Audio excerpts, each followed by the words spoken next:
All Bones Considered, Laurel Hill Stories number 72 for March 2025. Women's Medical College, some selected stories.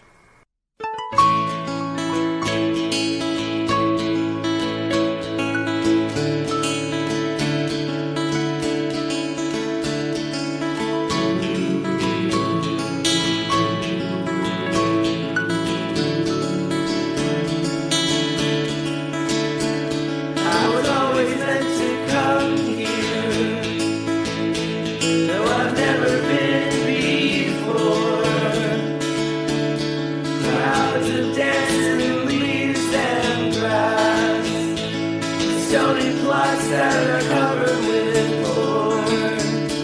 Who are these names I keep? Who are these names I keep? Who are these names I keep? Who are these names I keep?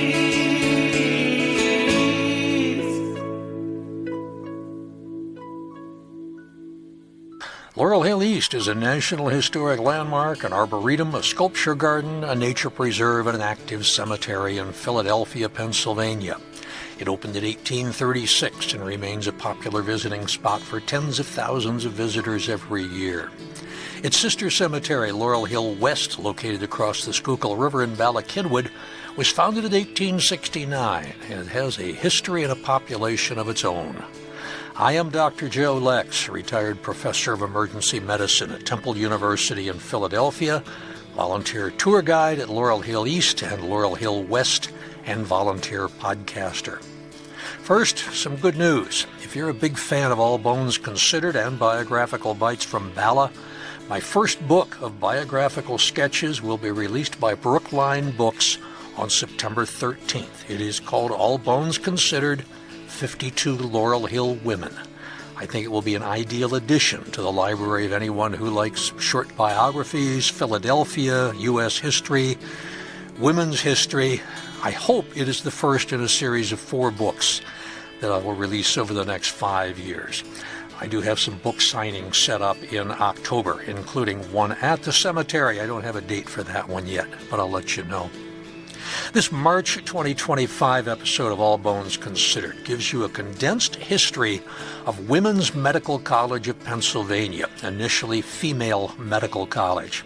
The entire podcast is available on March 1st, and each segment will be released as an individual recording in the days that follow. First, I will tell you about the founding of the Female Medical College of Pennsylvania in 1850. Second, I'll talk about William J. Mullen, the school's first president and a major contributor. He's remembered today for his over-the-top grave marker at Laurel Hill East. Third, I will discuss the notable photograph of 3 women doctors in their traditional attire, followed by a discussion about Swedish immigrant Charlotte Yhlen and Russian immigrant Marie Formad. Fourth, I will tell you about the near-mortal wounds suffered by Women's Medical when the new president, Sarah Logan Wister Starr, butted heads with one of the top surgeons at the hospital, which led to the resignation of the entire surgical staff. And for dessert, if you missed it, it's a slightly modified version of a podcast I did on Dr. Cecil Kent Drinker a few years ago. Now the emphasis is on his wife, Women's Medical College graduate Dr. Catherine Rotan Drinker. Learn about these women pioneers in the field of medicine and find out about some of their triumphs, trials, heartaches, and much more on this month's episode of All Bones Considered, Laurel Hill Stories number 72, Women's Medical College, some selected stories. Women's Medical College of Pennsylvania, in the beginning. The first medical college in the world regularly organized for the education of women for the medical profession was incorporated in Philadelphia by Act of Assembly, approved March 11, 1850, under the title of the Female Medical College of Pennsylvania. That is not to say that women had never been doctors. Even Aesculapius is said to have been followed by disciples of both sexes, and a college of physicians of both men and women existed in Egypt in the 11th century BCE. Women skilled in medicine also play conspicuous roles in the great dynamic poems of the Greeks. In describing one of the characters of the Iliad, Homer says, "A leech was she, and well she knew all herbs on ground that grew." From the 11th to the 13th centuries AD, the famous school at Salerno, said to form the bridge between ancient and modern medicine, boasted several renowned women lecturers. From that time, women occasionally held chairs in various medical schools in Italy. Now, as I mentioned in prior podcasts, much of the medical practice during the colonial period was in the hands of women, but their sole qualifications are said to have been acquired in the rearing of large families.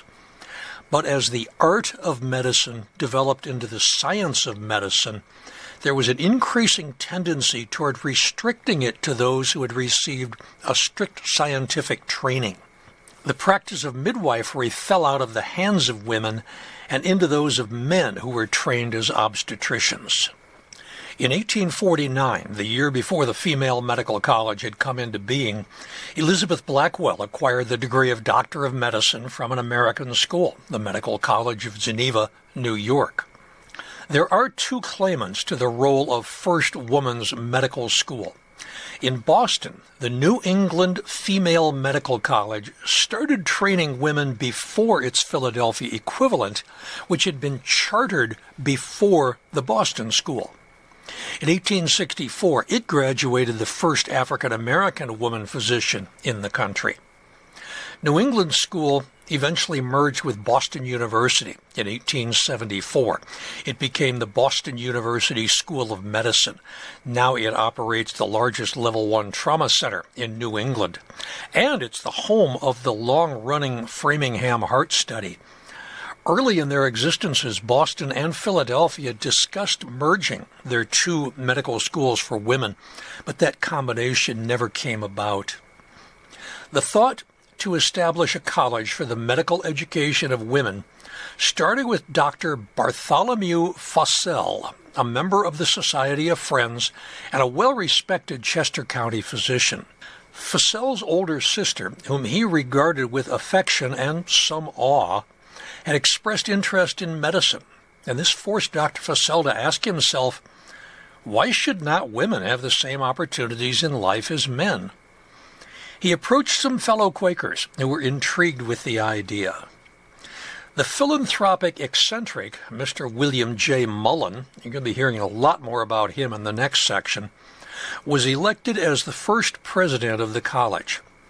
He purchased an expired lease on a building in the rear of 627 Arch Street in Philadelphia, and then he remodeled it at his own expense to adapt it for the purpose of the college. It was open for the reception of students on October 12, 1850. The college building consisted of a few inconspicuous rooms to be reached only by a dark and narrow passageway from Arch Street near 7th Street. It's as if this secluded spot were necessary for security from the unwelcome attention of students of the several other medical schools in town at that time. There were 40 women in the first group of students. The first graduating class was 8 women. One of those graduates, Dr. Ann Preston, was soon elected to the professorship of physiology and hygiene and subsequently became dean of the faculty. Another grad from that first class was Dr. Hannah Longshore. She spent her career elevating women in medicine. The first faculty of the college consisted of 6 men of good standing in the community and in their profession, but many of them were shunned by their colleagues simply for educating women.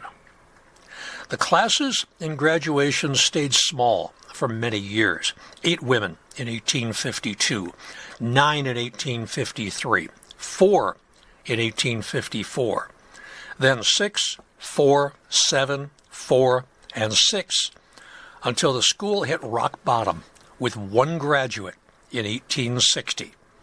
Because of this, the sessions for the next school year were canceled. Apart from a few annual donations from interested friends, there was not a dollar in the treasury for compensation of professors or for illustrations of lectures. Not a medical journal in the country would publish their advertisement for students. If the journal bothered to mention the school, it was in a disparaging way. No hospital in the city could admit women students for clinical studies without the danger of them being insulted by both professors and medical students. They even had a difficult time recruiting a chaplain. But the Reverend Albert Barnes stepped forward to fill this role. Barnes is interred at Laurel Hill East, Section G. He was recognized as an expert on the Bible after he published a 14-volume series on its texts and teachings in the 1830s. The first dissection mannequin used in the college was secured by Chester County Dr. Elwood Harvey in a very unusual manner. Dr. Harvey knew there was no money in the treasury. He got involved in a scheme that became legendary. It was actually the basis of a book called Stealing Freedom. Now, while he was at the college in November of 1855, Dr. Harvey accepted a mission to rescue an enslaved woman by the name of Anne Maria Weems, who was living in Washington, D.C. He got word to her that she was to dress in boys' clothing and wait in front of the White House. And when he picked her up, they swapped seats. She posed as his buggy driver. This charade went undetected all the way back to Philadelphia. They stopped a few times. They spent the night at a lodge, and everyone just took his word that this driver, this young driver, was a black man.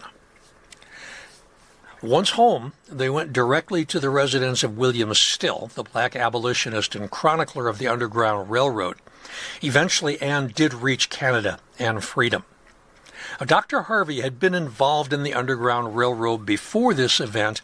He would continue conducting in Chester County until the end of the Civil War. He was also William Still's family physician, but it was the $300 reward money that he got for rescuing Anne that Dr. Harvey used to buy the first dissection mannequin for the Female Medical College of Pennsylvania. In 1846, Dr. Harvey had witnessed a slave auction in Virginia. It affected him very deeply, and he wrote about it, watching families be broken up. This letter of his was widely circulated by many abolition groups. You can find it today on a lot of historical websites, and it is a horrifying read. Harriet Beecher Stowe included his letter in her book, A Key to Uncle Tom's Cabin. If you visit the Walt Whitman House across the Delaware River in Camden, New Jersey, you can see a first edition of The Leaves of Grass that once belonged to Dr. Harvey. Whitman had a keen interest in phrenology. He had his famous book of poetry distributed by Fowler and Wells. They were textbook suppliers and promoters of phrenology, and it just so happened their store was on Arch Street in the same block as the Female Medical College. In the 1870s, Dr. Harvey ran against the corrupt Republican politician Thomas Cooper as an independent Republican. The Democrats wanted Cooper out so badly that they urged their own party members to vote for Dr. Harvey instead of their candidate. Dr. Harvey was a rather prolific writer, not only to newspapers, but also for books. In fact, some of his books on caring for horses are still available on the internet today. The outbreak of the Civil War led to further financial struggles at women's medical, and lectures were suspended. Dean Preston took advantage of this loss and seized the opportunity to establish a women's hospital that could be safely used by her students. Lectures resumed in 1862 in large and convenient rooms rented in the hospital building on North College Avenue and 22nd Street. And fortunes had changed as the hospital could now raise money more easily. Now, I told you this story about the so-called she-doctor panic of 1869 in All Bones Considered, Laurel Hill Stories number 65. That was the segment on Dr. Anna Lukens, who was involved in that riot. Quaker leaders worked on plans to educate men and women in the least disruptive manner possible, including a suggestion that the same lectures be given and procedures performed on different days so as to avoid commingling of the sexes. And even when students were segregated by sex, some prominent physicians balked at teaching them. Dr. David Hayes Agnew, probably the most prominent surgeon of his era, wrote a letter to the managing board of Pennsylvania Hospital. Should a willingness to give surgical instruction to female students be required as a condition of election on Monday, I desire that you will do me the favor to withdraw my name, as I should regret to do anything which would embarrass the board in carrying out the wishes of the contributors. The board accepted his resignation, but 6 years later, the board went back to him again, and this time he agreed to return to his lectures in front of both men and women. And late in his career, Dr. Agnew even started accepting consultations that was referred to him by woman doctors. D. Hayes Agnew is interred at Laurel Hill West. I featured him in All Bones Considered, Laurel Hill Stories number 44, the episode on President James Garfield. Slowly, other local institutions of learning opened their doors to women. Wills Eye Hospital in 1869. Philadelphia College of Pharmacy in 1875. Eye and Ear Department of the Philadelphia Dispensary in 1877. And finally, in 1878, women ventured back to Pennsylvania Hospital, the site of the she-doctor riots of 9 years earlier.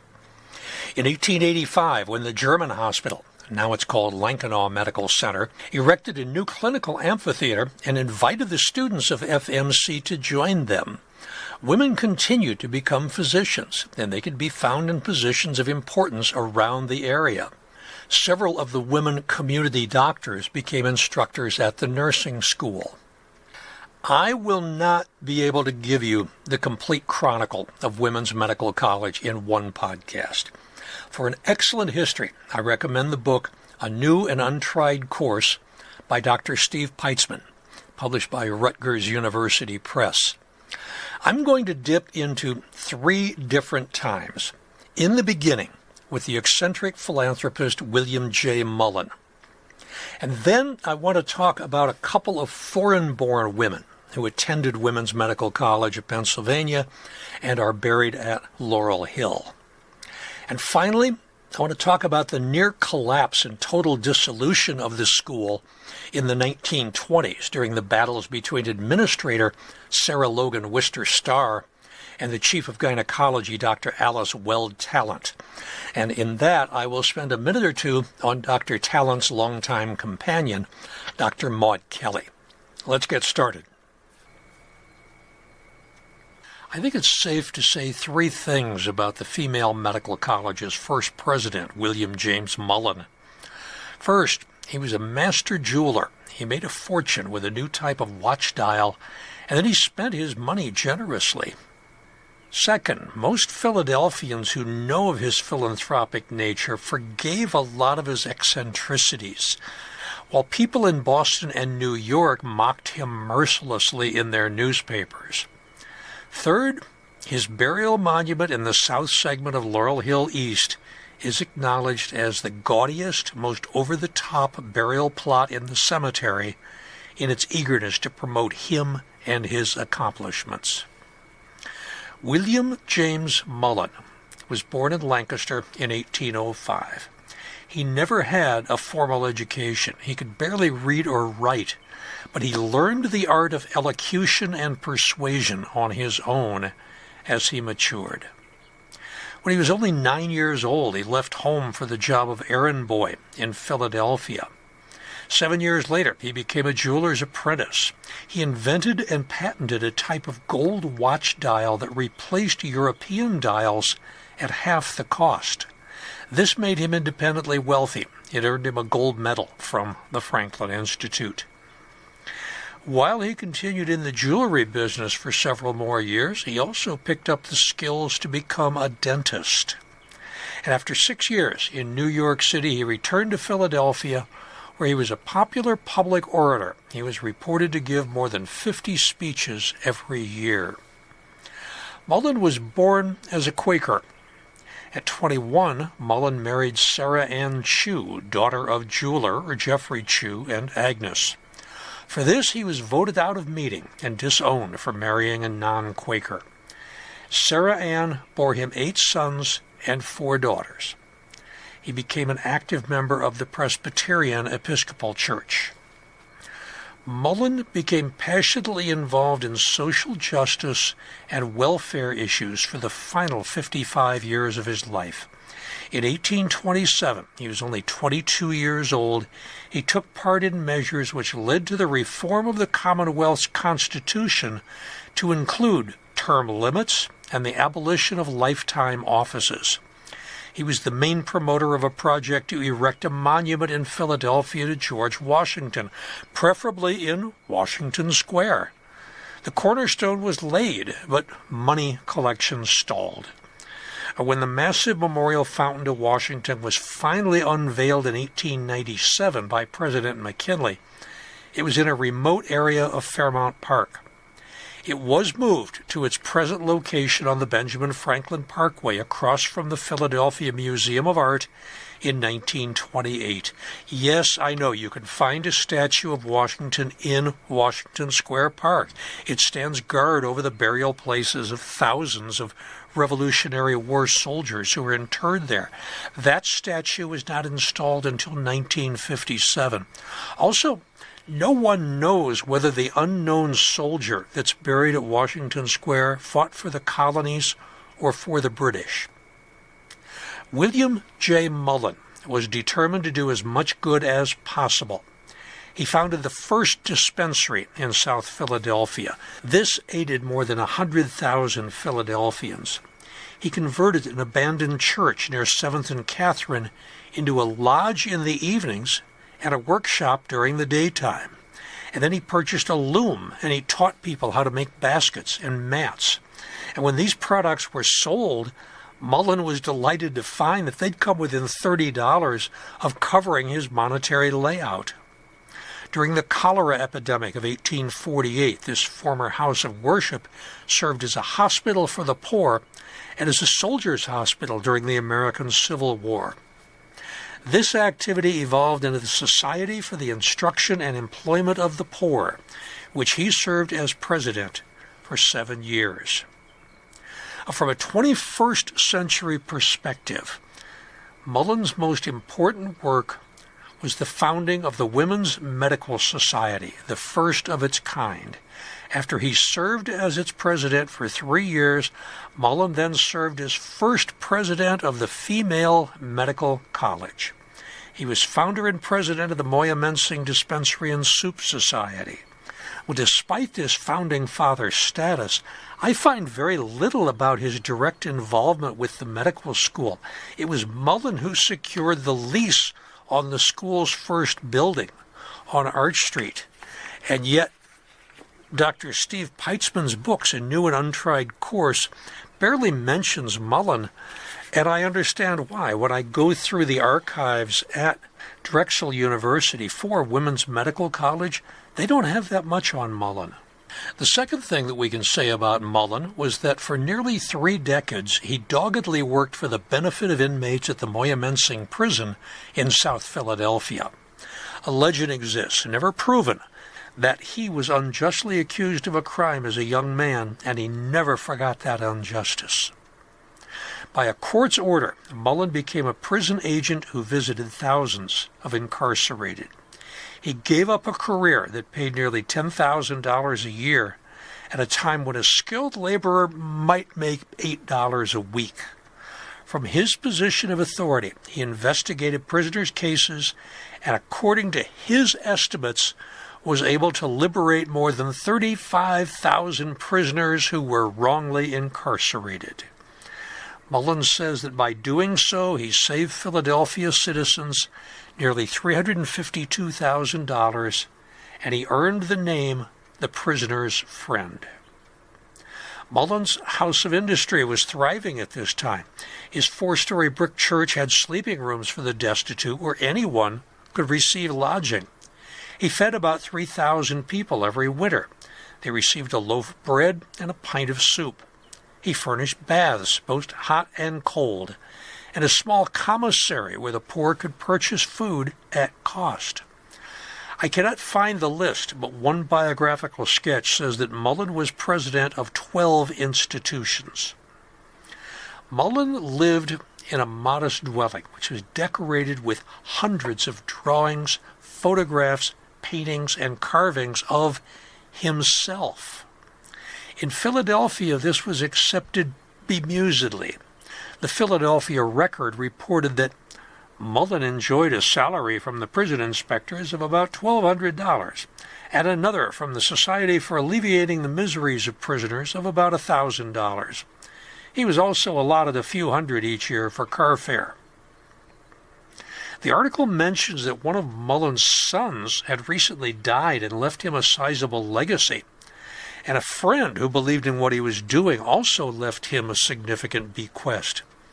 His salary, as the newspaper reported, quote, was generally swallowed up in some of his numerous methods of bringing himself into public notice to make him appear as a sort of supernatural being. Many people were startled when they found out that he was barely literate. He could read writing passably well, but it was in a halting style. It was like a student in the early years of grade school. He had learned how to scrawl something that could pass for a signature. Now, often, before he came into town to plead a case or gather information, he would arrange all of the commitments and papers that bore on the case in certain pockets, which he numbered, and his clerks would mark with different colored paper. So when he arrived at the alderman's office or court, he'd dive into the pocket which he thought contained the proper paperwork. If it was the wrong pocket, he would be thrown into immediate confusion and would try to fumble in all of his pockets at once, much to the amusement of observers. Sometimes the court clerks would have to overcome their laughter to come to his rescue. Despite his limited literacy skills, Mullen managed to publish an annual report of his good works. Each year, he listed dozens of people whom he helped. Here's an example from 1868. Number 32 was the case of 2 sisters who had been committed to prison upon the charge of misdemeanor. By their industry and care, they had accumulated a small sum of money. While the elder sister was sleeping in her brother's house, he took $40 out of her pocket, and because she and her sister charged him with it and asked him to restore the money, he had them arrested and sent to prison on the above charge. The agent explained the facts of the case to the magistrate, who promptly discharged the prisoners. These industrious girls were saving their money for the purpose of purchasing a sewing machine, but were disappointed in doing so in consequence of the loss of their hard-earned savings. Mullen was a member of the Church of the Evangelists on Catherine Street. It was right across the street from his building.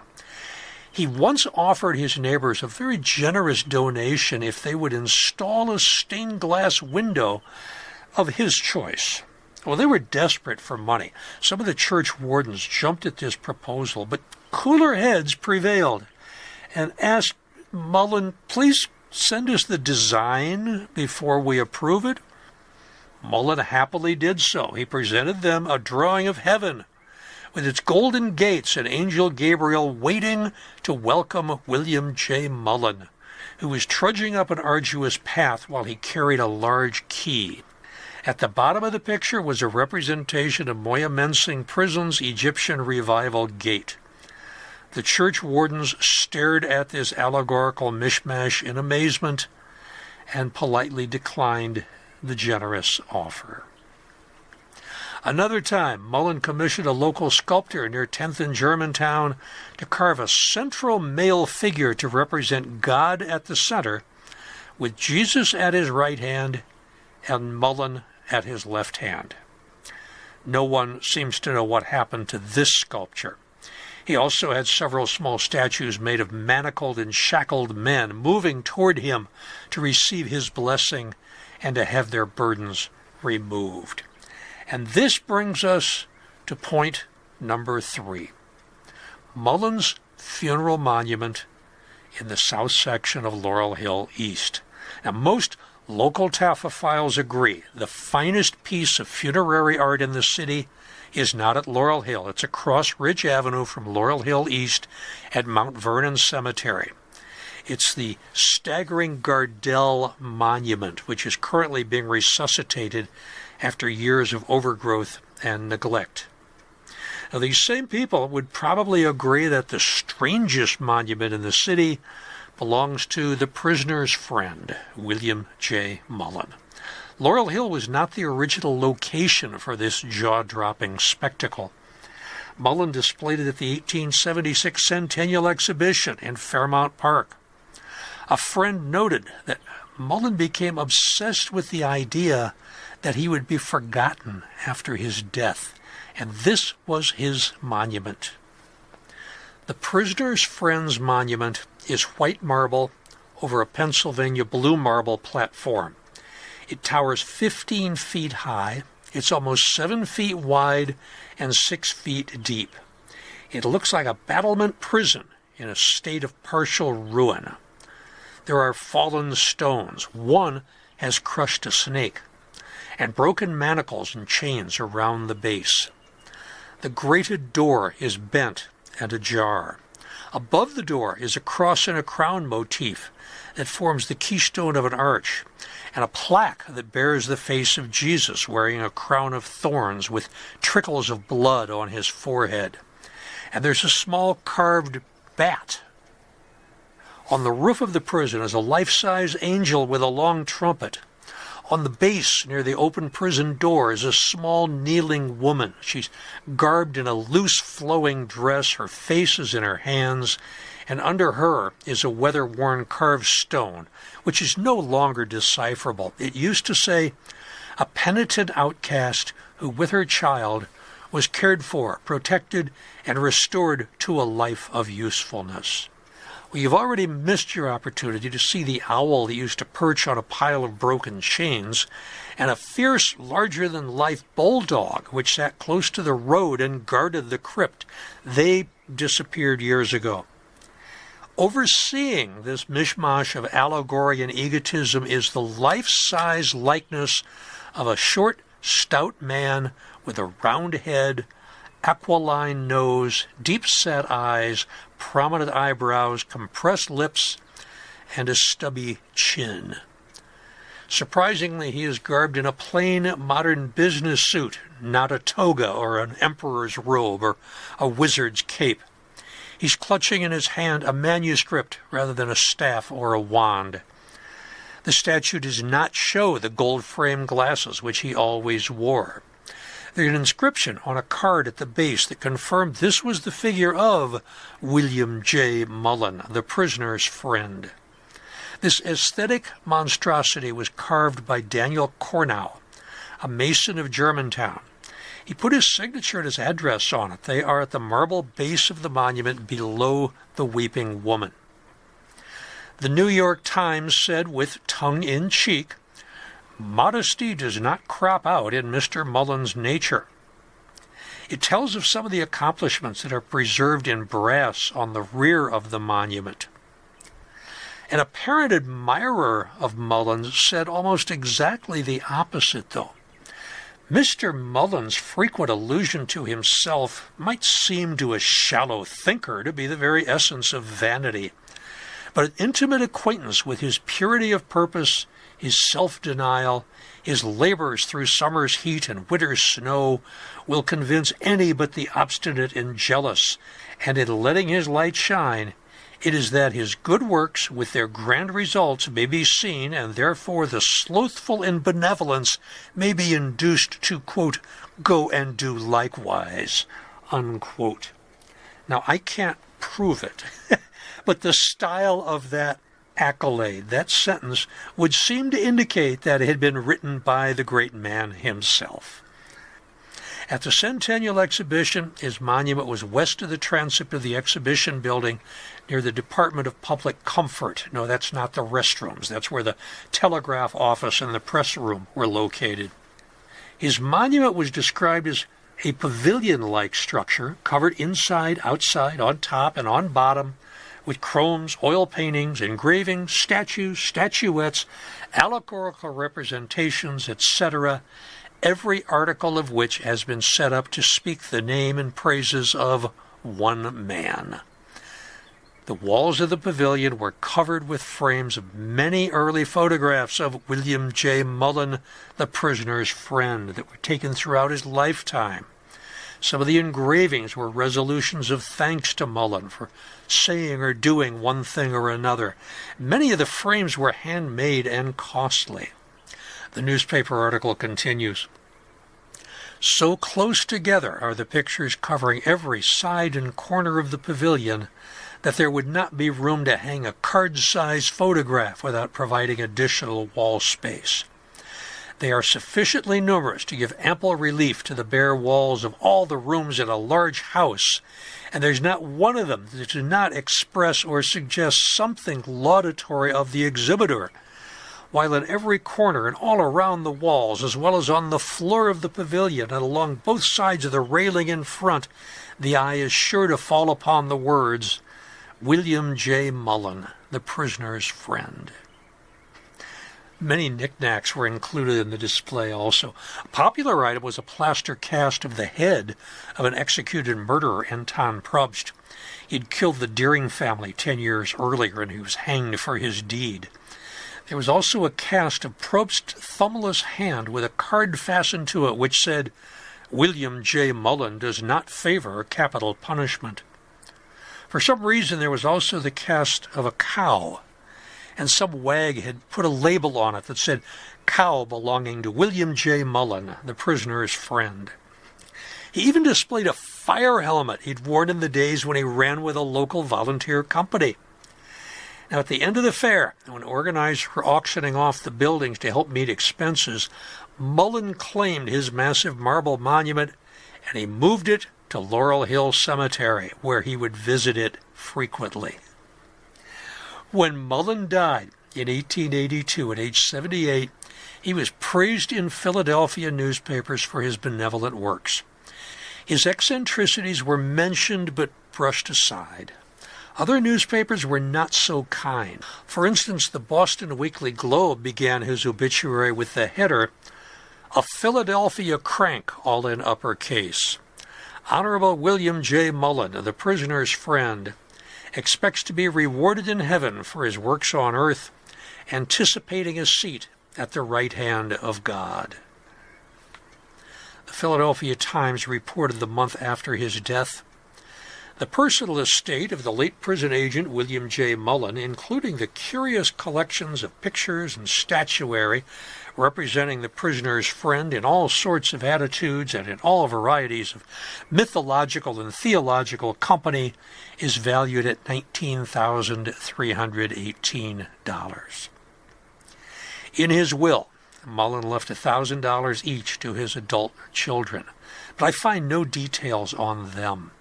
There was an article in the Philadelphia Times in August of 1883 that made mention of a curious codicil in his will. A severely intellectually challenged 15-year-old son had wandered away from home 15 years earlier. Mullen did not forget him. He asked that if the son returned within 3 years after his father's death, he should have $2,000 and a portion of the estate residue. The New York Times remembered him this way. The remains of prison agent William J. Mullen were quietly interred yesterday beneath the handsome marble tomb erected some years ago at South Laurel Hill and surmounted by a statue of the deceased. Those who were present at the services at the old gentleman's late residence were continually reminded of his long service in the public prisons, as well as the curious manner in which his pride in his good deeds was somewhat ostentatiously displayed. All over the house there were busts, paintings, and photographs of himself. There could not have been less than 50 of these counterfeit presentments on the walls and in the niches of the parlor and the dining room. Addresses encased in long gilt frames, scraps of Bible texts apropos of his work as prison agent, and allegorical engravings in which the old gentleman's face was always in the foreground were crowded together on the walls. One of the engravings represented Apollo and Aurora uncovering a portrait of Mr. Mullen, which was inscribed, revealing the portrait of William J. Mullen, the prison agent, to fame.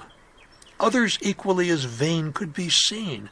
A painting of the tomb where his body now rests covers nearly one side of the parlor wall, and a plaster cast of the tomb fills up one entire corner, beneath which are the words, "The resting place of one who tried to do his duty to his fellow men."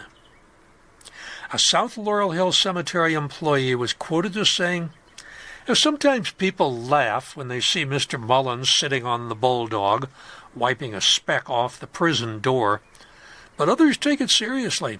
Well, this world's made up of all kinds of people."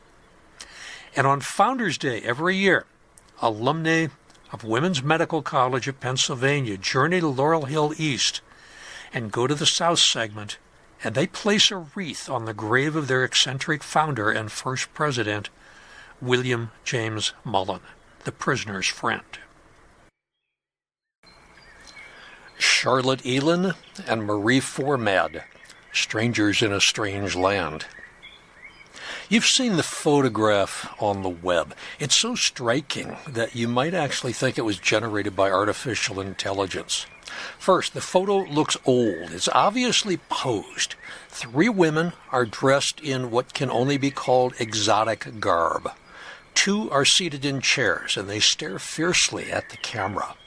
The 3rd woman stands behind the other 2. Her hand is on the back of a chair. She's gazing off at an angle. The version that you see may or may not have a typed label at the bottom. It gives 3 names, cities, and countries. The date, October 10th, 1885. It's a Saturday evening, and the occasion is the dean's reception at Women's Medical College of Pennsylvania. Now flip this photo over, and after you admire the beautiful company seal of photographer Frederick Goodekunst, who's of course buried at Laurel Hill East, adjust your eyes and your brain, because you've got to read some cursive. There are the names. In pencil, Tabat, that's T-A-B-A-T, M. Islambouli, from Damascus, Syria. Her first name is really Sabat, S-A-B-A-T. So that's one mistake. She is seated to the right in the photo. She's wearing an elaborate headpiece, seemingly endless strands of metallic jewelry around her neck, and what appears to be a zither is leaning against her left leg. In even thinner pencil is written Kei Okami, Tokyo, Japan. Tokyo is spelled T-O-K-I-Y-O. I've seen Tokyo spelled, of course, T-O-K-Y-O. I've seen it spelled T-O-K-I-O. I've never seen it spelled this way, so I'm thinking that's another mistake. Her garb is staid and conservative compared with the other 2 women. And then, written with thick black ink in looping letters, is the name Anandabai Yoshi, Serampore, India. Her first name is also spelled wrong. It should be Anandibai, not D-A-B-A-I, but D-I-B-A-I. And when this writing was transposed to the front of the photo, somebody mistyped Serenisor rather than Serampore. So on this simple little card, there are 4 errors, which makes research confusing. Anandabai Yoshi was born in Pune, Bombay in 1865. As was the custom in those days, she was married at the age of 9 to an older man who had been her teacher. Yoshi had a baby when she was 13, but the child died in only days. Yoshi believed that with better medical care, the baby would have lived. So she cited this as her motivation to attend medical school. Her husband encouraged her, and when she was 18 years old, she sailed to America. She is believed to be the first woman born in India to set foot in the United States. In 1886, she graduated from Women's Medical College of Pennsylvania and became the first high-caste Hindu woman to receive a medical degree. Yoshi strongly adhered to her country and her caste's beliefs. She drew more than one double take when she showed up for dissection lab while wearing her sari. When Dean Rachel Bodley noticed that Yoshi was getting painfully thin, she found it was because the student was not able to prepare the foods that she was used to. The dean solved this problem by having Yoshi live with her at the dean's house so she could cook whatever and whenever she liked in the kitchen. When Dr. Yoshi finished her studies in Philadelphia, she returned to India as physician in charge of the female ward of the Albert Edward Hospital in Kolhapur, India. And to recognize her accomplishments, Queen Victoria sent her a special congratulatory note and one to the medical college. Dr. Yoshi sailed home in October of 1866. Several months later, before she even began her practice, she was stricken with tuberculosis, and she died in Pune on February 26, 1887. In accordance with traditional Hindu funeral rites, she was cremated. She was only 22 years old. Rather than scatter the ashes, her husband, in recognition of her affection for this country, once again broke with tradition. He sent her ashes to America. They were buried in Poughkeepsie, New York. As a practicing Hindu, Dr. Yoshi was an anachronism compared to most of her South Asian and Southeast Asian sisters. Many of the women from India and Japan had been converted by Christian missionaries to their native lands, but they gladly accepted support from the missionaries. Sabat Islambuli was born in 1867 to Kurdish Jewish parents, and she was the first known woman physician of Syria. She returned home after graduation, but little is known about her practice. We do know that she died in 1941. Kei Okami was older than the other two women. She was born in 1859. She learned and then taught English before she married an art teacher, and then they traveled to the United States together under the auspices of the Women's Foreign Missionary Society of the Presbyterian Church. When she graduated from Women's Medical in 1889, Kei became the first Japanese woman to obtain a degree in Western medicine from a Western university. She was working at the GK Hospital. The Emperor Meiji refused her care because she was female. Dr. Okami died on September 2nd, 1941, just 9 weeks before the bombing of Pearl Harbor. Many other women from outside the United States came here to study and then settled in Philadelphia afterwards. Charlotte Yhlen, class of 1873, was born in Sweden, and Marie Formad, class of 1886, was born in Russia. Both are buried at Laurel Hill West. Charlotte Yhlen, 1839-1919, was the first known Swedish woman to receive a medical degree. She was born in southern Sweden into a family with no academic traditions. Her father was a cobbler. In her youth, she was inspired by female emancipation, but the traditions of Sweden banned her from higher education until 1870. She wrote in her journal, "I have thought it would be so wonderful be able to become a free, independent woman who, like the man, could gain independence through knowledge and work." When she was 28 years old, she sailed to the United States and after 2 years studied at the Women's Medical College of Pennsylvania. This solo travel flew in the face of Swedish social norms. To keep herself available to the possibility of marriage, she had to preserve her reputation. and that meant she could not travel or stay in a hotel without company. Her graduate thesis from Women's Medical was about glaucoma, but the copy on file at the Women's Medical Archives has ironically faded to a point of near invisibility. It's almost impossible to read. Full of self-confidence and with a medical degree behind her, Charlotte Yhlen returned to Scandinavia in 1873. And that same summer, she participated in the Nordic Naturalists meeting in Copenhagen. The number of researchers in Nordic countries at this time was low, so the mathematicians and the chemists and the geologists and the botanists and the zoologists and the physicians would all come together in one scientific congress. That would be fascinating. The researchers often brought their wives with them to the meetings, but Charlotte Yhlen was the first woman participant. The reactions to her participation were mixed. Charlotte's success in the New World ended in disappointment when she got back home.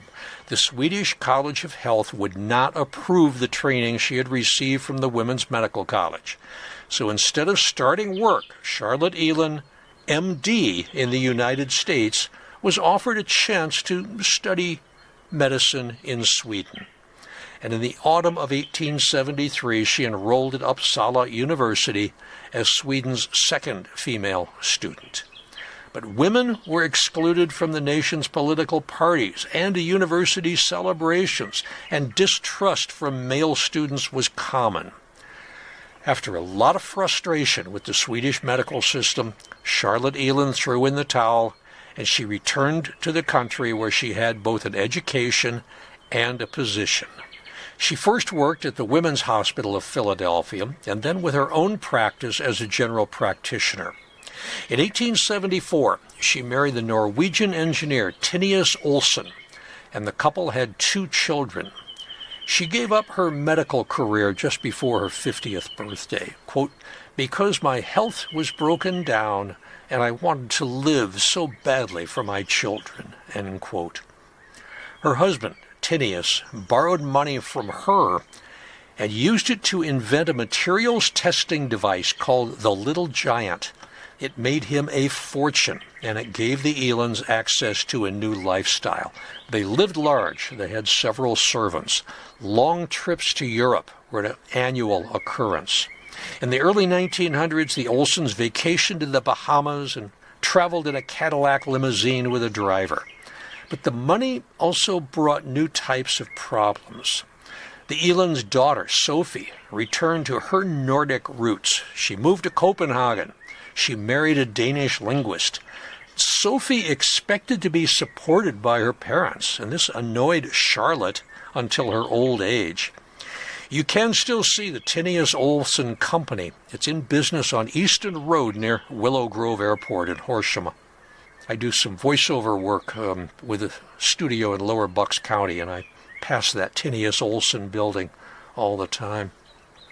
Tinius and Charlotte are interred together in the Egyptian Revival Mausoleum at Laurel Hill West's Woodlawn section. The mausoleum is complete with snakehead door handles. When you visit, you may notice the very distinguished marker for the Daughters of the American Revolution that's by the right side of the steps. That's because their son, Thorsten Yhlen Olsen, who took over the business from Tinius, married Margarita McKinley, who is a descendant of several of the founding fathers. The other immigrant I want to talk about is Marie Formad. She was born in Russia in 1860.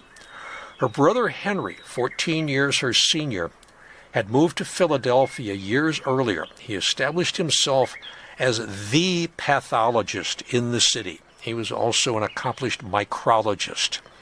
He convinced Marie to join him in the city of brotherly love, and she took an interest in medicine. She was accepted at Women's Medical in the class of 1886. That's the same year as Anandabai Yoshi. Her graduation thesis was based on observations she made while with her brother as he performed autopsies on women who died during illegal abortions. It is a fascinating read. I'm just going to read a couple of cases. Case 1. May 27, 1885. A.R., age 25, white, single, first pregnancy. Operation had been performed on her 10 days before death. The criminality of abortion was fully established by the confession of the deceased.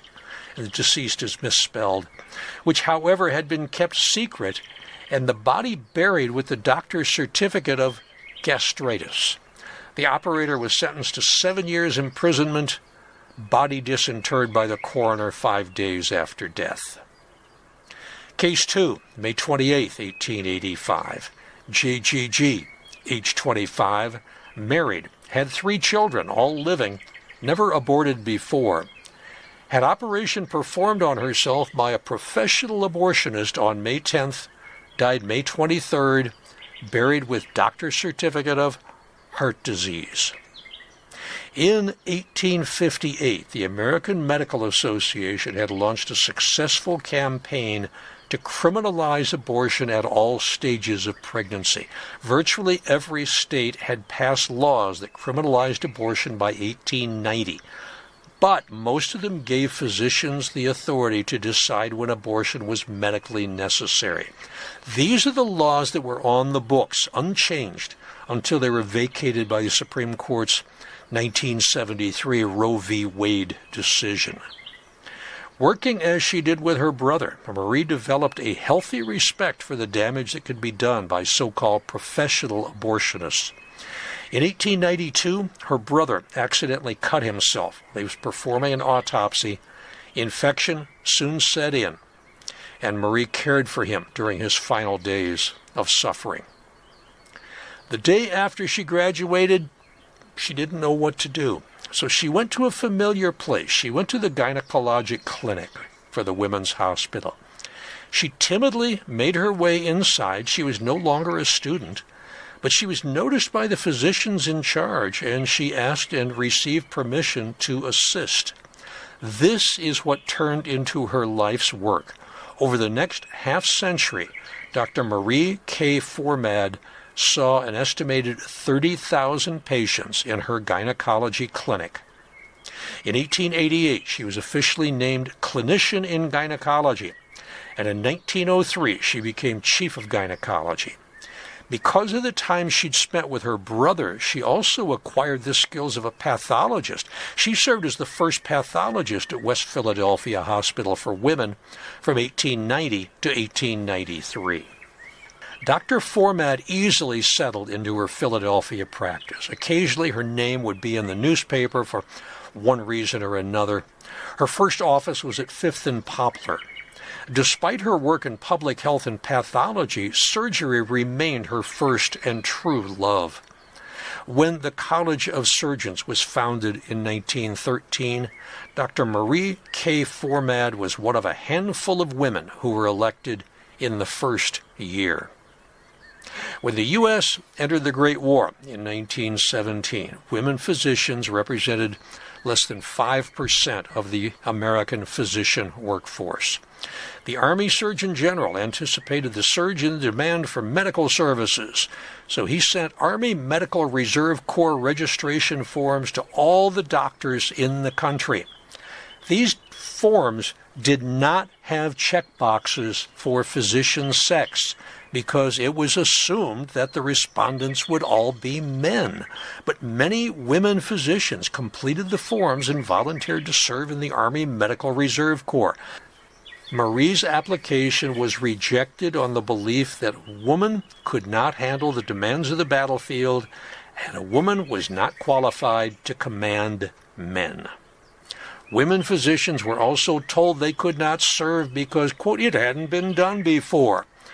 Despite women serving in the military nursing corps since 1901. If you remember, I mentioned that the military nursing corps was founded by the granddaughter of Ferdinand Hassler, who's buried at Laurel Hill East. She is buried at Arlington, the woman who founded the nursing corps. Finally, these women doctors were told that because they could not vote, The use of the word citizen in the legislation that expanded the Army Medical Reserve Corps did not apply to them. This is the same argument that had been used by Pennsylvania Supreme Court Justice George Sherwood in 1885, the decision against suffragist Carrie Burnham Kilgore, in her case that demanded the right to vote. I talked about that in an earlier podcast. When the United States entered the Great War, Dr. Marie Formad and Dr. Laura E. Hunt, both surgeons on staff of the Women's Medical Hospital of Philadelphia, stepped forward. They were rebuffed by the United States Army. There was talk, however, quote, that a law will be enacted permitting women physicians to join the Army on the same terms that men do. She was not willing to wait. Dr. Formad and Dr. Hunter both applied for and received commissions as surgeons in the French Army. April 14, 1918, Philadelphia Inquirer ran an article with the frightening and incorrect headline, 12 nurses caught in thick of battle. Two of those quote-unquote nurses were Doctors Formad and Hunt. They led this group of 12 women that was sponsored by the National Women's Suffrage Association.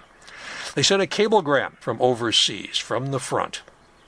12 members of the Women's Overseas Hospital Unit left Paris a few days ago to prepare a base hospital. The party started for Guiscard and found themselves in the thick of the fight. They were moved back to a safe position and put to work immediately in the Picardy battle zone.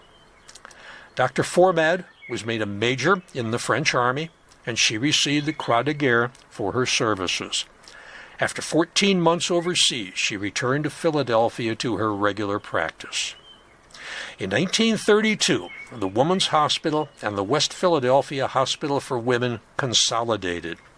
It was Dr. Marie Formad who performed the first surgery in the new building at 41st and Parrish.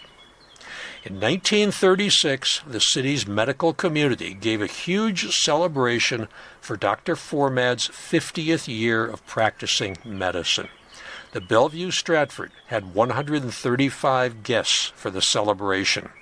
The crowning feature of the evening was when Dr. Alberta Peltz, president of the staff, announced the creation of the Marie K. Formad Endowment Fund of the Women's Hospital and presented to the hospital the contributions toward this open fund at the present time amounting to $1,500.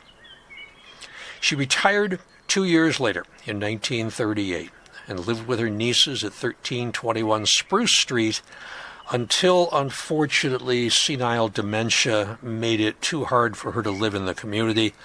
She was hospitalized in Friends Hospital until her death in 1944.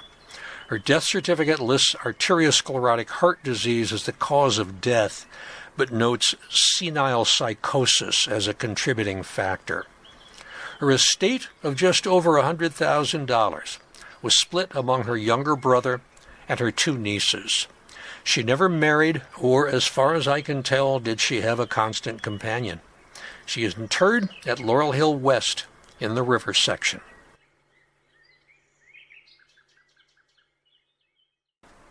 As we start to sneak out of the winter months, we're going to see a lot more tours coming up at both Laurel Hill East and Laurel Hill West. On the 1st, Saturday, March 1st, 1 o'clock, if you can get there, if you downloaded this early in the day, go see Rich Wilhelm's tour. Heavenly Intonations, Musical Legacies. It's the only tour at Laurel Hill that is named after a Pee Wee Herman statement. The next day, Sunday, March 2nd, there's a ceremony for Duffy's Cut at 2 p.m. Heavenly Intonations at Laurel Hill East at 1 o'clock on Saturday, March 1st. That's Rich Wilhelm's tour. Next day at Laurel Hill West, the Duffy's Cut ceremony from 2 until 4. That'll be at the Duffy's Cut Memorial, which is just as you come in the main gate off of Belmont. Saturday, March 8th, members-only tour. We're all related, finding a 19th century family. I'll bet you I know who's doing that one. Let me see. Yeah, Peter. Peter Howell. Peter has discovered more than 100 of his own relatives at the cemetery. It's just wonderful to listen to him talk. He's unearthed 4 generations. And if you are a new genealogist, come in and hear what Peter has done and how he did it. And you'll learn how to do it on your own. Also on March 8th in the morning would be the Hotspots and Storied Plots tour. You can do a doubleheader that day. Do a Hotspots general tour from 10 until noon. And then if you're a member and you did reserve a space, stick around for the afternoon tour. There is a Pocket of Paradise tour the next day, a tour of the neighborhood where Laurel Hill East is located, Sunday, March 9th at 1 p.m. Sacred Spaces General Tour, Thursday, March 13th, 10 a.m. A weekday general tour at Laurel Hill West. Nicole Tell will be your guide for that. St. Patrick's Day Tour and Taste on Saturday, March 15th. 1 p.m. That'll be at Laurel Hill East. Let's see if it's the usual suspects. Yeah, Jerry McCormick and Bill Doran are going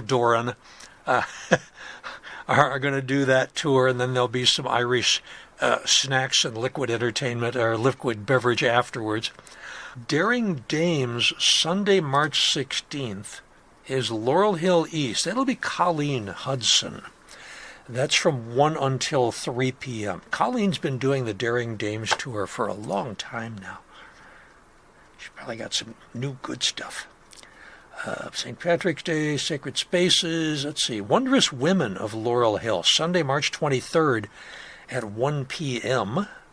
Is that Colleen again? Let's see. No, that's Jen Kravinskis. We'll do the Wondrous Women tour on Saturday, March 23rd. Sacred Spaces and Storied Places, Saturday morning, 10 o'clock on March 22nd. That will be Linda Blowney. Boneyard Bookworms, Thursday, March 27th. Maybe, just maybe, one of these months they'll do my book in the Boneyard Bookworms. Of course, I got to publish it first. That publication date is still 6 months away, but I'm getting anxious. Another Hotspots tour, introductory tour on Friday, March 28th at 10 a.m., a weekday tour. That will be from Mary Ellen Moran. Spring Equinox Tree Walk and Meditation on Saturday, March 29th from 11 a.m. until 1 p.m. That will be at Laurel Hill East with Erin Greenberg, the Arboretum manager, who always has wonderful things to tell. And we finish up the month with Sweet Souls Confectionery Connection. Try that again. Sweet Souls Confectionery Connections. That's Saturday, March 29th from 1 p.m. until 3 p.m. That is Linda Blowney's tour. And we've got Franklin Baker of Baker's Coconut, and we've got the Bryars, and we've got the Bassetts, and we've got Wilbur of Wilbur Buds, and that's a fun, sweet tour. Try that one. Saturday, March 29th at 1 p.m. I think I'm going to go. I didn't go last year. I'm going to go this year. If I'm not, now I'm reviewing a musical for the Independence Awards. In my spare time, I am an adjudicator for the Independence Awards, High School Musical Awards. So I see a lot of high school musicals, and this is the time of year when the high school musicals are extant. I get to see. I'm recording this on February 24th, and I get to see Guys and Dolls twice later this week. That's how much fun it is to be an adjudicator for the high school musicals. On the other hand, I've had to see Mamma Mia 7 times, but that's the price you pay to see Guys and Dolls, I guess. Anyway, let's get back to the podcast. Sarah Logan Wister Starr, 1873-1956, The Iron Sister. Since this is the 4th podcast on someone named Wister, you may be asking yourself, how many Wisters are there? Well, the answer is, of course, a lot. The Wister and Wistars at Laurel Hill number in the dozens. I've already talked about author Owen Wister, in All Bones Considered number 3. I talked about the Wister brothers, William, John, Langhorne, and Rodman, in All Bones Considered number 25. I talked about the 3 Wister sisters, Mary, Frances Ann, and Ella, and their kid brother John, in All Bones Considered number 36. Now, while I am talking about the Women's Medical College, I come to yet another Wister, Sarah Logan Wister Starr, daughter of John Wister, granddaughter of Sarah Logan Wister, and the fourth Sarah to own and develop Belfield, the family compound in North Philadelphia. This Wister served as president of Women's Medical College of Pennsylvania from 1921 to 1941. Sarah Logan Wister was born in Duncannon in Perry County in 1873 to ironmaster John Wister and Sarah Tyler Bowes Wister of nearby Harrisburg. The first child, Jane Bowes Starr, had died at age 3 in 1869. That's before Sarah was born. Elizabeth was the next oldest, whom her niece Mary Meigs described as, quote, a model of how not to live, end quote. Elizabeth, everyone called her Bessie, grew up to marry Charles Stewart Wirtz III, and they had 2 children. Sarah's younger sister was Margaret, who was seen as the opposite of the wild and unpredictable Elizabeth. Sarah had a sharp tongue and a quick wit early in life. Her niece Mary Meigs described her as dignified and noble, but with a biting sarcasm. Meigs described her aunt. She had dark, heavy-lidded eyes, an ironic mouth, a look of full intelligence and humor. Sarah held high the banner of family morality. The siblings, known among the family as the Iron Sisters, attended Agnes Irwin's school. They were raised at Belfield. Their grandfather's will had stated that no women in the family would work for a living, but they should place their efforts into philanthropy. Sarah's mother painted miniatures in china, as well as painting in oils and watercolors. As an aside, I recently found out that bone china is literally made from ground animal bones. Up to 50% of its composition is bone meal, preferably from cattle. Now, in the 21st century, so-called Islamic halal bone china has been developed using bone ash from halal animals. And some vegetarians and vegans will not eat off of bone china. Sarah, age 28, married James Starr at a large tent at Belfield on October 15, 1901. It was a ceremony conducted by Reverend James DeWolf Perry, a classmate of the groom and presiding bishop of the Episcopal Church. James Starr was an 1891 graduate of the University of Pennsylvania. He went on to earn a degree in mining engineering from Towns Scientific School. That's the old name for the University of Pennsylvania School of Engineering and Applied Science. James was known well for his large collection of Chinese stamps. He was a specialist in Chinese treaty ports, member of the Collectors Club, American Philatelic Society, which was founded in 1886, president of the China Stamp Society, fellow of the Royal Philatelic Society in London, Shanghai Philatelic Society, and the Chinese Philatelic Society in Shanghai. He also belonged to the usual rich white man social clubs in Philadelphia. The Philadelphia Club, Pennsylvania Historical Society, Mollus, the Military Order of the Loyal Legion of the United States, member of the Zoological Society. He was a veteran of the Spanish-American War and an organizer of Troop A, Squadron Cavalry, Pennsylvania Reserve Militia, 1st City Troop, as well as a military tactician and marksman. Niece Mary Meigs gave a few more thoughts. Papa's death in 1900 left a quartet of strong-willed women, Mama, Bessie, Sarah, and Margaret. Bessie and Sarah selected for husbands businessmen who were as much alike as Tweedledum and Tweedledee, or so it seemed to my childish eyes. Their names were Stuart and Jim. Both had benevolent faces and handlebar mustaches, and at parties chewed on their cigars and listened to their wives. Speaking is against his principles. I remember his good-natured silences while Aunt Sarah's tongue reeled out like a string with a colorful kite dancing at the end. They were like a man and wife yoked together like a couple of oxen, plodding along in gloomy silence or to the sound of a monologue. By the 1920s, Other all-women medical schools had fallen by the wayside, and Women's Medical College of Pennsylvania was the only one left in the United States. Other traditional medical schools had opened a few limited slots for women, but they were few and far between. Women had only won the right to vote in 1919, and they were demanding the opportunity to work beside men as their equals. In the spring of 1921, Women's Medical found itself in severe financial difficulties.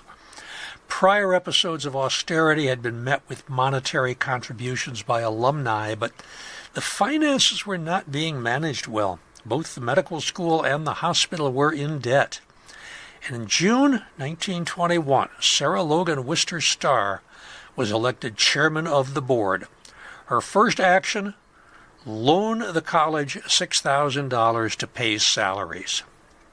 Now, by coincidence, the Alumni Association was meeting at the same time in another room of the college. So on June 17th, Mrs. Starr walked from one room to the other, and although not herself an alumna, challenged the group to immediately pledge $10,000 in loans. Several ex-students gave money or securities to keep the school afloat, and the college's financial situation stabilized. Women's Medical College of Pennsylvania was saved by women. Survival came at a cost. Mrs. Starr ruled with her legendary iron fist, and she insisted that as chief executive, she and her new executive committee would oversee all fiscal dealings of the college and the hospital. She demanded rational management and fiscal control from the top down. This led to a toxic confrontation with one of the top faculty members, both by skills and evaluations, Dr. Alice Weld Tallant. That's Tallant spelled T-A-L-L-A-N-T. Dr. Tallant, whose friends called her Elsie, was a faculty superstar. She graduated from Smith College in 1897. She got her medical degree from Johns Hopkins University in 1902, and then she did further training at both Massachusetts Institute of Technology and Harvard Medical School. From 1905 on, Dr. Tallant was professor of obstetrics at WMC. During the Great War, Dr. Tallant was one of the leaders of the Smith College Relief Unit, which provided humanitarian relief work to devastated France. That work has been fictionalized in the best-selling novel Band of Sisters by Laura Willig. Tallant recruited fellow WMC faculty Maud Kelly to join her group. Dr. Maud Kelly was born in England. She trained as a surgeon at Women's Medical, and she stayed on to teach. She had purportedly offered her services to the United States Army, and they rejected her as a physician because of her sex, but they would take her as a nurse. She was insulted by the offer, and she threw in her lot with the Smith College group. These women spent nearly 18 months in France undergoing incredible hardships. And for their efforts, Drs. Tallant and Kelly were both given the rank of major in the French army. They were the only woman majors in the French army at that time. And after the war, both women were presented with the Croix de Guerre by grateful French people. When Dr. Maud Kelly died of colon cancer at the tragically young age of 51 in 1928, she willed all of her personal items, books, and medical equipment to her, quote, friend and constant companion with whom she had lived and had offices, Dr. Alice Weld Tallant, end quote. At her request, when Dr. Kelly was buried in Section X at Laurel Hill East, she's not that far from editress Sarah Josepha Hale and circus man huckster Adam Forepaugh. She was attired in her French Army uniform with her Croix de Guerre around her neck. Centralized executive control became the mantra for Sarah Starr and her executive committee. Dr. Tallant proved to be, quote, impossible as a subordinate, end quote. She ran her department in the way she saw the most fit, and she gave little, if any, concern about collecting money from patients. She actually circumvented rules to reduce hospital charges for women who were seen by administration as capable of paying full rates. Other times she would admit patients who could probably have been treated as outpatients but were, quote, interesting cases for the interns. She did not hesitate to care for unwed mothers, many of whom were totally incapable of paying for any medical services. Chairman Starr issued warning after warning to Dr. Talent, and it was to no avail. Things came to a head in 1923. The Board of Directors of Women's Medical College of Pennsylvania declined to reappoint Dr. Alice Weld Talent to her 19th year as Professor of Obstetrics and Chief of the Inpatient and Outdoor Maternity Work. The firestorm that followed almost brought the school down, and local newspapers had a field day reporting about the groups of strong, powerful, independent women fiercely battling one another. On March 13th, 1923, the corporation received this letter signed by virtually every member of the student body. We, the students of Women's Medical College, feel that injustice has been done to Dr. Talent. We feel that the honor of the school, as it has been upheld by our faithful faculty members in the past, is at stake. We therefore withdraw as a student body until a plain statement of justifiable cause be given Dr. Talent and us, or reinstatement to her former position be made. The students stayed away from classes for 1 week. Alumni were even more furious in their denouncement. We submit that these results of arbitrary adoption of central administrative policy are appropriate to Soviet Russia and not to the ethical conduct of an American college. To fail to re-elect a prominent member of the faculty, an honored and distinguished physician, and then in face of a storm of protest, to fail to give any reason for this action shows insolent abuse of power. Now, despite this tremendously unpopular decision among faculty and students, on April 4th, 1923, the board supported the executive committee's decision to not reappoint Dr. Talent by the narrow margin of 9-7.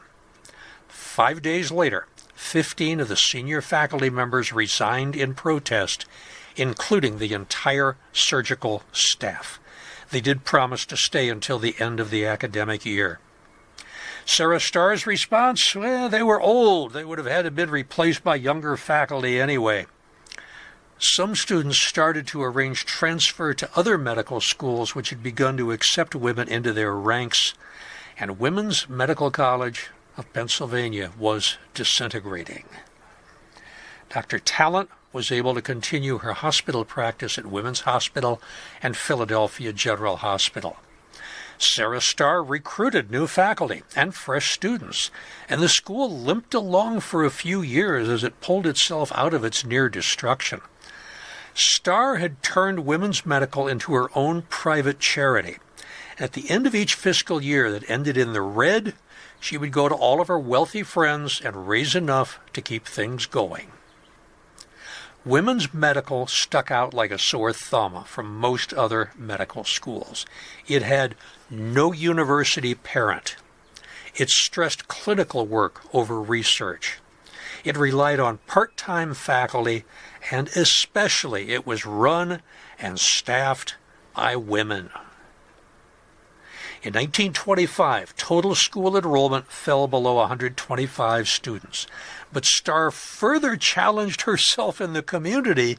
She planned a new and much larger campus in the East Falls section of Philadelphia. East Falls, that's also where Laurel Hill East is located, was at that time a neighborhood that was teeming with immigrants and blue-collar workers and surrounded by local industries. Pencoid Iron Works, Midvale Steel, the Budd Wheel Company, Atwater, Kent were all located in that neighborhood. And then there were the nearby mills in Manayunk and Roxborough. Now, Sarah had honed her money-raising skills a few years earlier when she had served as state vice chair of the National League for Women's Services as they raised more than $2 million for the relief of Belgian children during and after the war. Along with Aunt Frances Ann Wister and cousin Ann Wister, Sarah helped compile a magazine called The Sparrow. In 1930, under the iron-fisted leadership of Sarah Logan Wister Starr, Women's Medical College of Pennsylvania opened in its new location on Henry Avenue. 14 women doctors graduated that year. Despite initial difficulties in recruiting, the standards had not been lowered, and the attrition rate was high. But slowly, women's medical got back on its feet, regained its reputation, and eventually prospered. By the academic year 1933-34, more than 1,000 women had enrolled in 75 of the 87 approved medical schools in the United States and Canada. But despite women's medical's small size and Spartan setting, by 1935, the WMC was surpassed only by 11 schools in the number of graduates. That's not percentage, but number of graduates who had won the then prestigious diploma of the National Board of Medical Examiners. 20 years into her term as director of WMC, Sarah Starr felt her power waning as she failed to keep up with the times.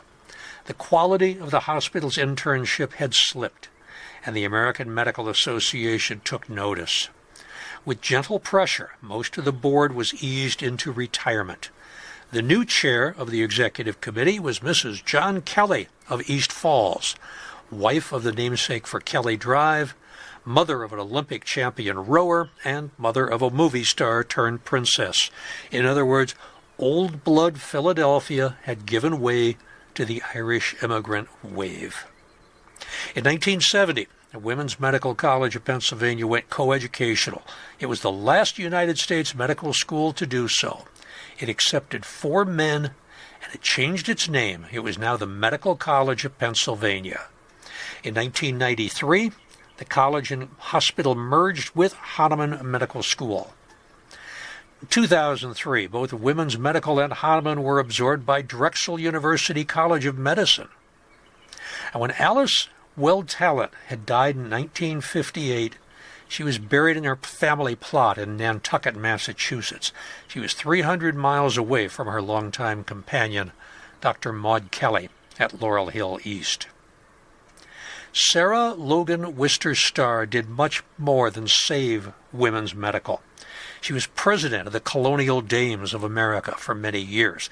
The CDA was founded in 1890. It is comprised of women who descend from one or more ancestors who lived in British North America between 1607 and 1775 and who aided the colonies in public office, military service, or some other acceptable capacity.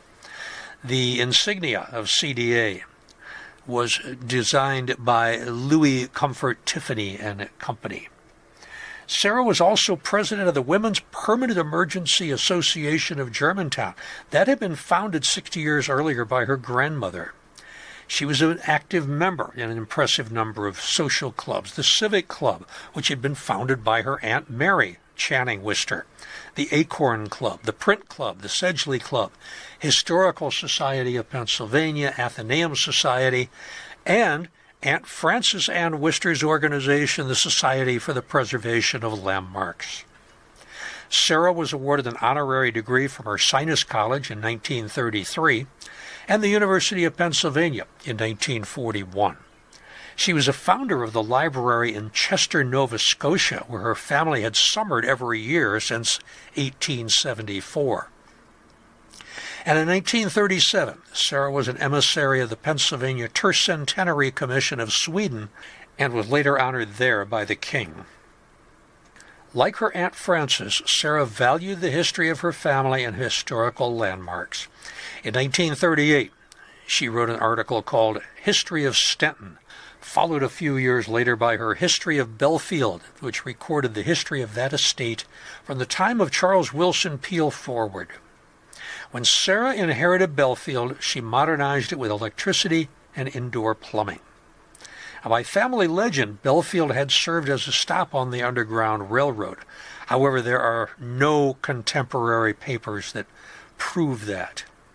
The main house of Belfield now serves as the office for the president of LaSalle University. Sarah spent many of her later years at the family's summer home in Nova Scotia.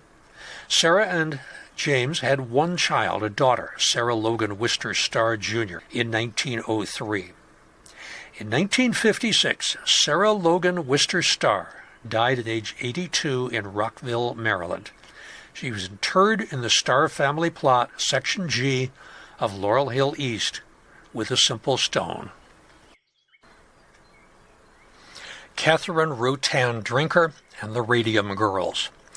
This section on Catherine Rutan Drinker is derived mostly from the script that I did for Cecil Kent Drinker in All Bones Considered, Laurel Hill Stories number 41. In the spring of 1908, when he was a first-year medical student at Penn, Cecil Kent Drinker met a Bryn Mawr Jr. from Waco, Texas, named Catherine Rutan. They fell madly in love with one another, and by the fall they were engaged to be married. They vowed they would wait until both had finished medical school, but they wrote each other love letters from across town at Penn and at Bryn Mawr. Now, Catherine was elected president of her class of 1910 at Bryn Mawr. She was also captain of the field hockey team, which demolished its opponents with scores like 12-1 and 17-0. She graduated third in her class and moved on to Women's Medical College to complete her dream of becoming a doctor. Everyone in her class knew that medicine was her destiny. In the yearbook, the couplet that was attached to Catherine Drinker was, D stands for Drinker, whom from Bryn Mawr we hail. The way she knows anatomy makes all the rest turn pale. At age 29, Cecil Drinker was invited by the preeminent physiologist of the time, Dr. Walter B. Cannon, to teach physiology at Harvard. But a few months later, Dr. Cannon was summoned to Europe during the Great War to research shock from wounds. Now, Dr. Cannon's seminal work from those 100 years ago is still taught today. Cecil and Catherine carried on the work in the Harvard laboratory for 2 years until Cannon's return. Cecil and Catherine launched the Journal of Industrial Hygiene in 1919, the first scholarly journal of its kind for occupational medicine. In 1917, during the middle of the Great War, word went around in Orange, New Jersey, that a new factory of the United States Radium Company was opening, and they were going to pay girls and women good money for what was apparently simple work. The task was dial painting. That is, they would paint luminous numbers on watches and instrument dials so they could be seen in the dark by soldiers and sailors. Now, these were good-paying jobs for women. Many of them were teenagers. Cousins Catherine Schaub and Irene Rudolph started painting dials in 1917. Schaub worked her way up to being an instructress who taught new employees the best techniques for filling in the delicate numbers on the dial. I instructed them to have a very good point on the brush, how to put the brush in their mouth to get the best point on it. The method of lip, dip, and paint was called lip pointing and had been adopted from the China painting industry. The salary for painting 250 dials a day, that's one every 2 minutes during an 8-hour workday, was about $1.50 per dial. So a skillful dial painter could make $4 a day. As women took other jobs or got married, other women came to take their place. By 1920, maybe 400 women had worked at the factory. But many of these young, healthy women had become ill or disfigured or died young. They developed horrible infections of their mouths that affected their lower teeth and mandible or the jawbone. They called it jaw rot. Given that most of the affected dial painters lived within the same close-knit community, this information spread rapidly. Rudolph got sick in 1922. She died in 1923, the year that her cousin Schaub started experiencing jaw and tooth problems. The dentist that she saw knew of at least 2 earlier deaths from similar unusual symptoms. But the death certificates on those 2 had listed the cause of death as syphilis in one and a combination of anemia, pneumonia, and Vincent's angina, or trench mouth, in the other. Despite the medical examiner's verdict, many people suspected that these illnesses and deaths were occupational. People initially believed that phosphorus poisoning was the culprit, but the composition of the luminous paint was a trade secret. Now, phosphorus, used in the manufacture of matches and fireworks, is absorbed through the gum and through carious teeth, through cavities in the teeth. And a condition called phossy jaw develops. It's destruction of mouth soft tissue and bone. It's like the jaw rot in the dial painters. In 1909, and it was probably the first systematic investigation of an industrial disease in the United States, 15 U.S. match factories had been studied, and more than 100 cases of phossy jaw were found. Besides the facial disfigurement, the necrotic mandible led to malnourishment due to an inability to chew or to comfortably swallow. There was a cartoon strip called Andy Gump that was introduced in 1917. The lead character, the title character, appeared to be missing his mandible, just like the victims of phossy jaw. The United States Radium Company was controlled by 2 physicians, one of whom had invented the luminous paint, which he had given the innocuous name of Undark. A chemical analysis of the paint confirmed there was no phosphorus present, but the ingredient in the paint that caused its luminescence, radium, was dangerous. The Labor Department took no action, and the women kept on painting and sickening and dying. Science had been trying to ignore the dangers of radiation and radium for 3 decades. X-rays were discovered in 1895, the element radium in 1898. The fact that radiation caused burns and destroyed tissue was thought to be useful therapeutically. But then early radiation pioneers started dying from their exposure. At least 2 of these so-called radiation martyrs, photographer-inventor John Carbut, who died in 1905, and Dr. Charles Lester Leonard, who died in 1913, are interred at Laurel Hill West. Now that I think about it, both of them have unmarked graves. I talked about Carbut in Biographical Bites from Bala number 19. Dr. Leonard is on the tour that I give of the Summit section. Despite clear evidence that radium caused harm, some companies started to use it in medications. There was a fad that radium taken internally or externally would give you a, quote, healthy glow. Radon, a radioactive gas produced during radium's decay, was sold either dissolved in solution to drink or inject, or as a gas to be inhaled.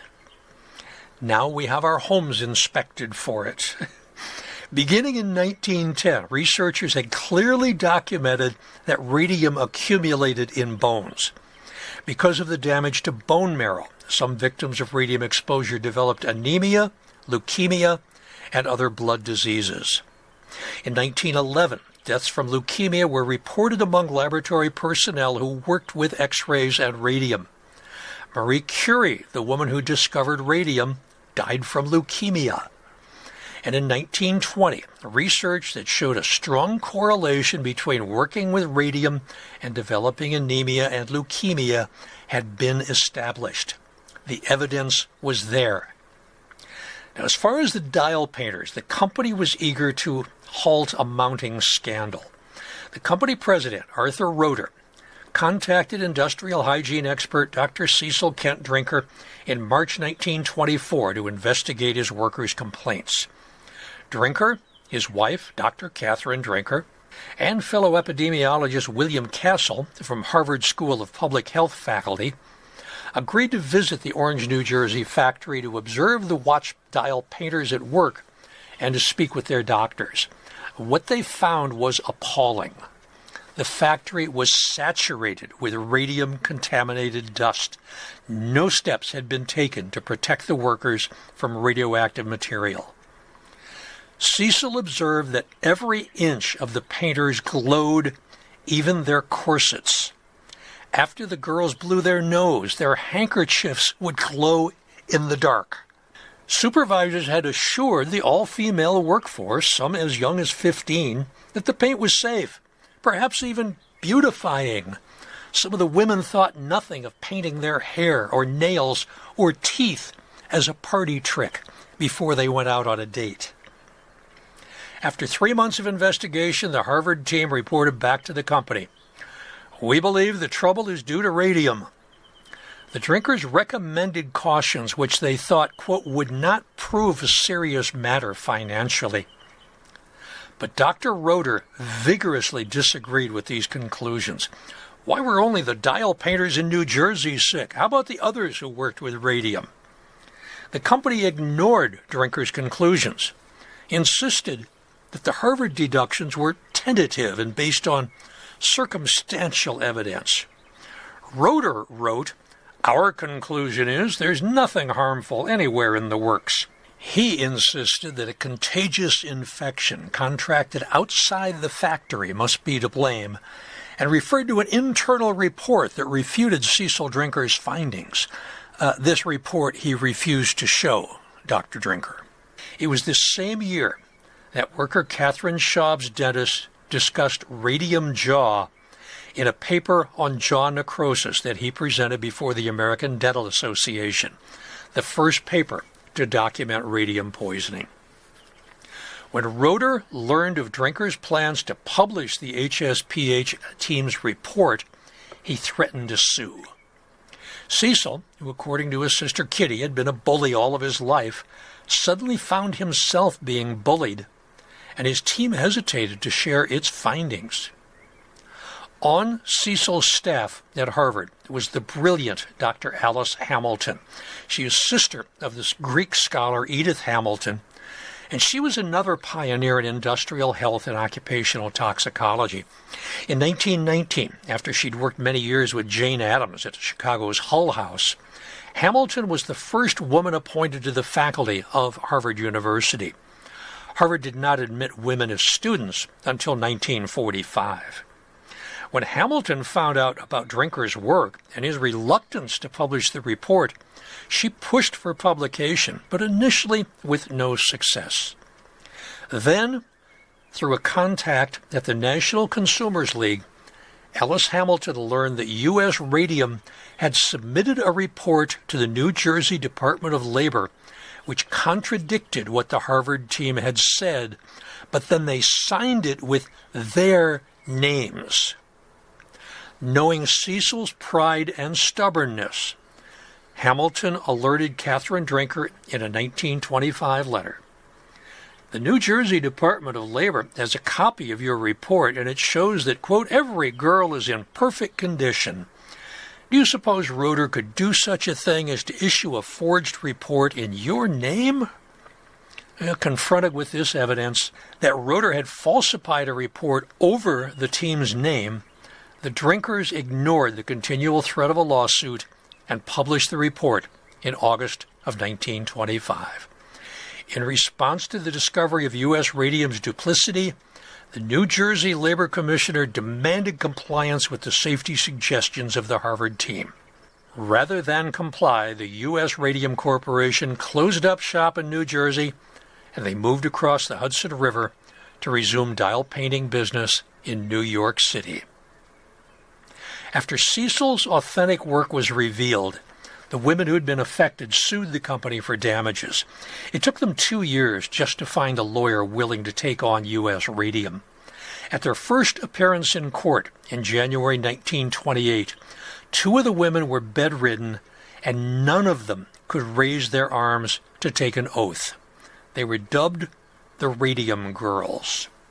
The saga of the Radium Girls was an important step in the history of both the field of health physics and the labor rights movement.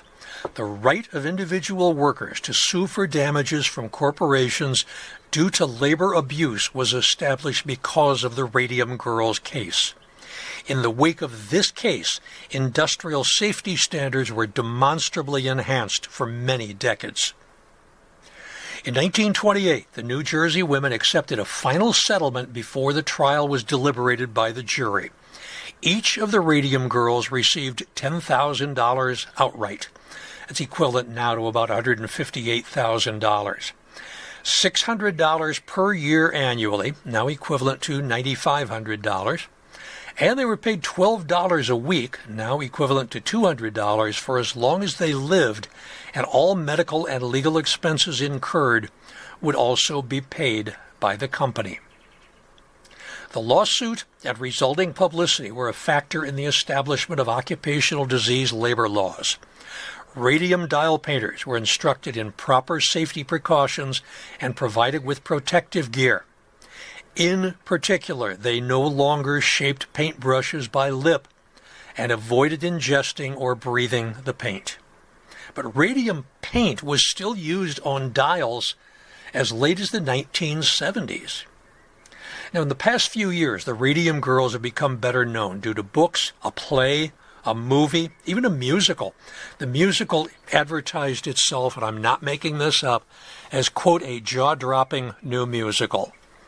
The medical podcast Sawbones also had an episode about the Radium Girls. Catherine Rotan Drinker and Cecil had 3 children together. Catherine, who died at birth, Anne Sandwith Drinker, everyone knew her as Nancy.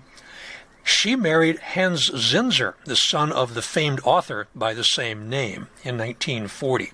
And then Cecil Kent Drinker Jr. grew up to be a respected businessman. In her 1923 report back to the Alumni Committee of Women's Medical College, it was apparent that Catherine had never opened a traditional medical practice.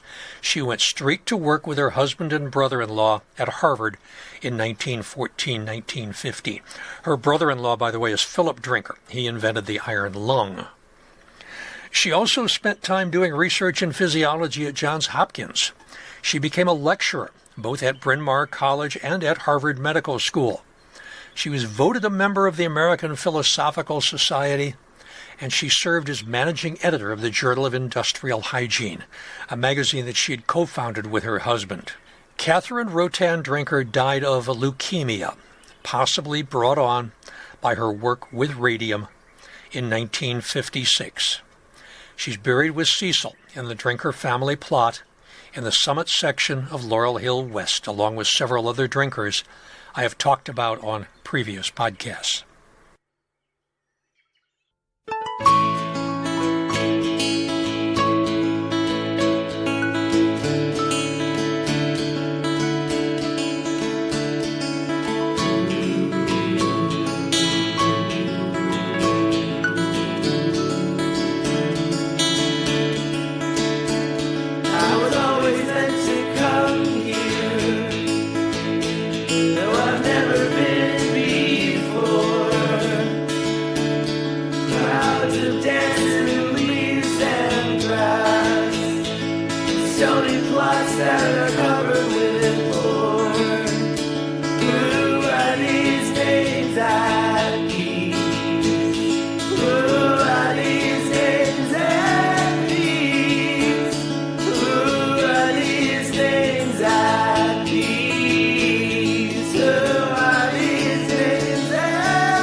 For the mid-March edition of Biographical Bites from Bala, Laurel Hill West Stories number 42, what do Kevin Bacon, Will Smith, and Leslie Odom Jr.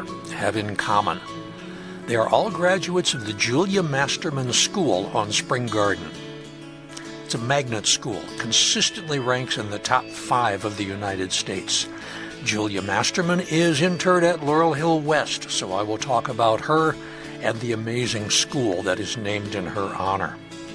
In April, All Bones Considered, Laurel Hill Stories number 73. I can't believe I'm planning the April edition already. It's Anchors Aweigh. I'm going to talk about some naval heroes. Fellow guide Russ Dodge is going to talk about Isaac Hull, his adventures on Old Ironsides, the USS Constitution. I'm going to talk about Sylvanus William Godin, who is part of the Africa Squadron, captured a slave ship as it left port and forced it back to Africa, and then watched as it unloaded its human cargo.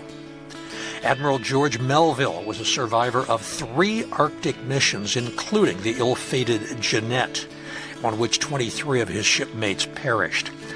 If I have time, I want to toss in Admiral Oliver Grafton Kirk. He was a submarine commander during the Second World War, who was awarded the Navy Cross for action. Laurel Hill East is located at 3822 Ridge Avenue in the East Falls section of Philadelphia. It's an easy walk from the bus stop at Ridge and Allegheny for SEPTA buses 1, 61, and 82. That's formerly the R bus. The change is official. The R is now the 82. There's admission, and temporarily there's a lot of parking and a lot across the street. So take advantage of that. You can also pull into the grounds. You could park on the grounds as long as you know you're not going to block anyone. And please, please don't knock over any headstones. There is an app you can download for a self-guided tour through the 78 acres of Laurel Hill East.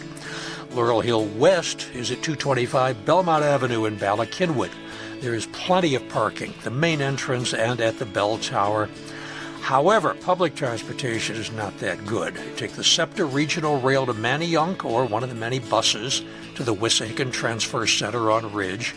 Then you cross the Schuylkill on the Pencoid Pedestrian Bridge, come up Writers Ferry Road. There's an entrance near the Pet Cemetery. I have done a couple of self-guided tours for Laurel Hill West. They will lead you on a 40 to 45-minute audio tour that talks about people interred along the bicycle route that goes between Barmouth and Pencoid, and then back again. Both Laurel Hill East and Laurel Hill West are currently open from 7 until 5 p.m., and we welcome pretty much everyone. Dog walkers, bike riders, photographers, painters, bird watchers. Please come join us. That's what the cemetery was originally for, was for people to visit before the days there were city parks. If you follow us on Instagram and Facebook, you'll get a daily reminder of our inhabitants and activities. You can also follow All Bones Consider on Instagram and Facebook. Grace, the woman who does my podcast publicity, says I have more than 800 followers on Instagram, and some of the TikTok promo videos have been watched more than 2,000 times. We have reached more than 62,000 downloads now with the podcast. Once you have fallen in love with the hotspots, please become a friend of Laurel Hill. Become a member. You will have an opportunity for several member-only special tours, some inside the mausoleum visits, 10% discount in the gift shop, which will come in handy when the gift shop starts carrying my book this fall. You get an extra 10% off. They may be cemeteries. They are a couple of the liveliest spots in town. You want to look for the gift shop online. Click on the support button, and then the gift shop is in the left-hand column. Our theme song, Names at Peace, written and performed by local artist James Harrow. All Bones Considered, Laurel Hill Stories, and biographical bites from Bala Laurel Hill West Stories are research, written, narrated, and produced by me, Joe Lex, retired professor of emergency medicine at Temple University. You can reach me through my email, jrlexjr1947@gmail.com. Remember to keep body and soul together until next time on All Bones Considered, Laurel Hill Stories, where the plot thickens. Stick around to hear the references that I used for this podcast. So until the next time we meet, stay safe, stay well, stay above ground.